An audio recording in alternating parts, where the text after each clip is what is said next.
Today at 5, protests across southern Alberta over gas drilling on the Milk River Ridge, to the University of Lethbridge over science research funding cuts, and an amazing story of survival from Glacier National Park after a hiker falls and breaks his back.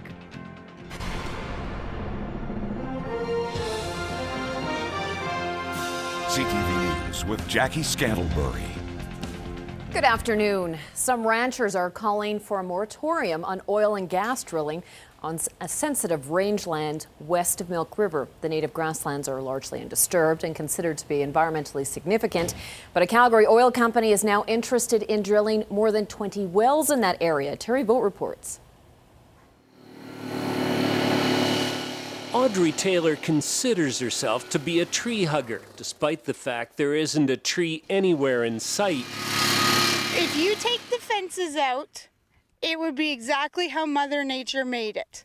Taylor and her family are passionate about the prairies, the sweeping grasslands that surround their ranch west of Milk River, an area that's been designated as environmentally significant. They provide important habitat for wildlife, largely prairie bird species and mammals, as well as waterfowl and amphibian species.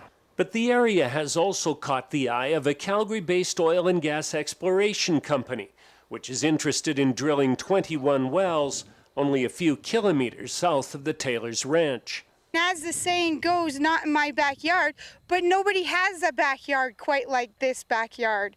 Local farmers and leaseholders are trying to get this grassland protected under designation as heritage rangelands. Unfortunately, they've been told there's nothing anyone can do until the province releases the South Saskatchewan Regional Plan. But by the time that plan is finalized, it may be too late. While the landowners have nothing in writing yet, they say the oil company is already conducting animal surveys and making preparations for the road. And of course, oil development leads to access roads, well sites, pipelines that cause direct loss of habitat. It's a fairly large untouched area back there. It's been slated for heritage rangelands for quite a while now. So we'd just like them to respect that, and we'll let it go into heritage rangelands and be protected. Audrey Taylor says, unfortunately, there is no middle ground on this issue. Landowners and environmental groups are seeking a moratorium on development until the South Saskatchewan Regional Plan is completed. At the very least, they say, public hearings should be held before any oil and gas projects are allowed to go ahead. Terry Vogt, CTV News, near Milk River. We contacted the Department of Sustainable Resource Development about the concerns. They have indicated that staff are looking into it and will be giving us a response. Meanwhile, a group of concerned Albertans set out on a hike to the summit of Table Mountain, high above Beaver Mines Lake, to send a message to our government, literally taking their fight to protect a fragile ecosystem to new heights. Brendan Miller has more. As an early morning fog drifts over Beaver Mines Lake, dozens of hikers gather at the base of Table Mountain. Hikers frustrated the government has yet to designate the castle's special place as a protected area. Special management doesn't do it. We need to have a park. A statement echoed by the Castle Crown Wilderness Coalition and other environmental groups. All the attributes of what we call biodiversity are really condensed into this one area. And they become very vulnerable because it's also where the people want to be. I love my recreation, but I'm not the important person here. It's the wildlife. These groups are concerned that in recent years, growing industrial and recreational use has put stress on the delicate ecosystem. Given where it's situated and what has developed on either side of it, it's become this very, very sort of critical piece of the jigsaw puzzle. If we're going to conserve these larger landscapes for the carnivores, the castle is kind of a linchpin. It's expected the government could release a draft of the South Saskatchewan Regional Plan as early as the end of the month. That's why these conservationists say now is the time to make a statement. At this time, where the South Saskatchewan River planning process is happening, it's really important to keep the castle in the public's mind, because this is our one chance to get a protected area. It's a bold statement. It's one that re-emphasizes what we've already seen in a number of surveys of the public in this area and throughout Alberta. An 88-foot-long statement, and it took over 50 hikers to ascend 7,300 feet to the summit of Table Mountain, perhaps fitting for the Castle Crown Wilderness Association, who have been in an uphill battle for years. We're really hopeful that the important elements of protecting watersheds and looking after the long-term health and biodiversity of this province will shine through. It's a promise that we need for this area to be protected and be a part of the legacy of wilderness for many generations to come. Brendan Miller, CTV News, west of Pincher Creek.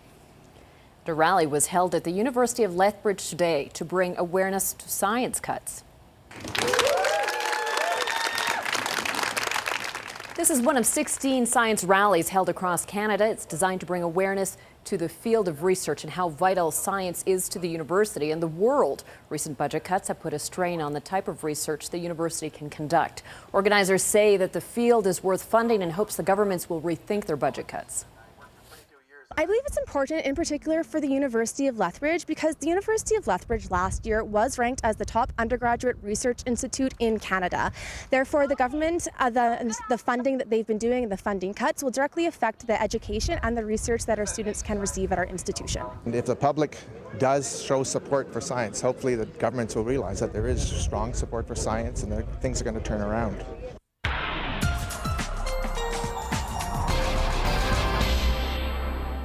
Dory Rossiter, above average temperatures all this week except for Wednesday.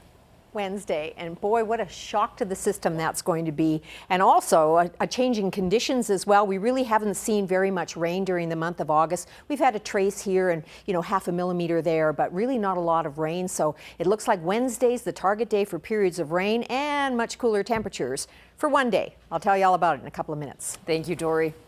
An amazing story of survival from Glacier National Park in Montana. A hiker fell into an icy crevasse, broke his back, and said what he thought might be his last words. But somehow he managed to summon enough strength to save himself. ABC's John Mueller has all the details. I'm still alive. Oh! It's a haunting video as this injured, desperate man says goodbye to his family. You guys, if I don't make it out, I love you. I'm not kidding. This is no joke. After plunging 40 feet into a crevasse in Glacier National Park 2 weeks ago, Ted Porter had crushed his vertebrae and severely fractured his back. My first thought when I fell was I'm going to die. The 36-year-old experienced hiker was on a week-long trip with his family when he decided to tackle one of the park's largest glaciers alone. As I started my descent on the glacier, I fell. And I knew I started sliding. I saw a huge crevasse open up in front of me. Next thing I know, I opened my eyes and I was at the bottom of the crevasse. After more than 30 agonizing minutes, Porter records his final message to his parents. It's tough because I really didn't think I was going to get out. And so I said goodbye to my parents. The thought of never seeing his family again suddenly motivated Porter to fight through his pain and miraculously claw his way out. My back was terribly broken. But, seriously, I had people that I wanted to see again. For real. I mean, I wanted to see my family.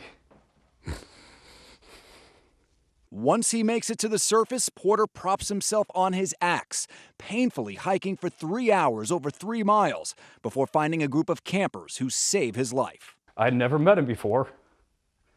And, it's pretty cool when people decide to help you like that. Doctors say the injury to his vertebrae was 2 millimeters from causing partial paralysis. But after immediate spinal surgery, he is on his way to a full recovery and even planning on hiking again. John Mueller, ABC News, New York. And to news in Lethbridge, a weekend stabbing has sent one man to hospital with injuries. This was the scene at the corner of 5th Street and 6th Avenue South after a 28-year-old man was stabbed in front of the Pit Stop liquor store. Police say the incident occurred after an argument broke out Saturday afternoon. 22-year-old Carson Smalleyes has been charged with aggravated assault and assault with a weapon. Both of the men involved do know each other. The victim is recovering from minor injuries. A jury trial began today for a former Tabor resident who's facing charges of sexual assault. Jordan Van Wouterhuizen was extradited back to Canada to face the jurors. The 50-year-old has been living in Greece. Police believe the alleged crimes happened between 1995 and 2001 and involved victims under the age of 16. One of those alleged victims took the stand today to testify against him. A second victim will testify later this week. The trial is expected to last 4 days. Well, a long-serving city alderman will not be running for a re-election in next month's election. Tom Wickersham has decided not to run for a 5th term on council. Wickersham has served 12 years on city council after retiring as Lethbridge's fire chief in 2001. Coincidentally, today Michelle Madge became the 18th person to enter the race for a shot at Lethbridge City Council. Organizers say couldn't have been a more perfect September weekend for an outdoor music festival.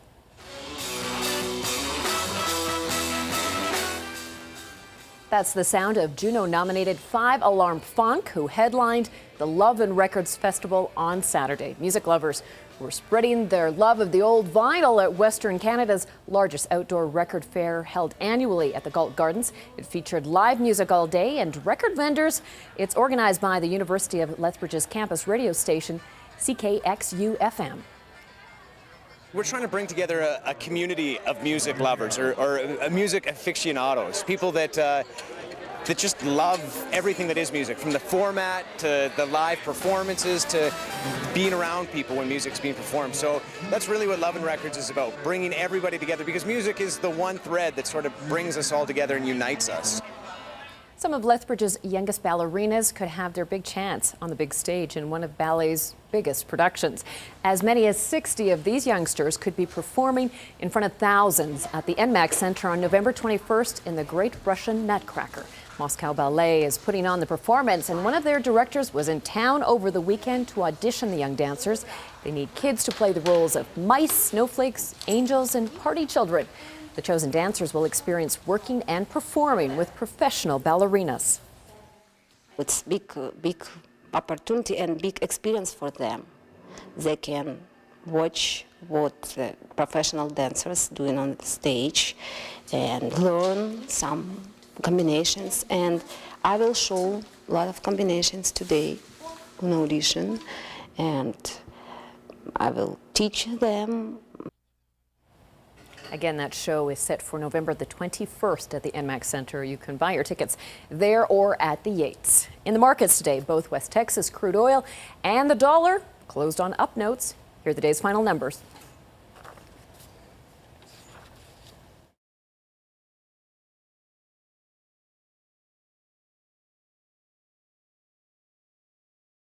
CTV News.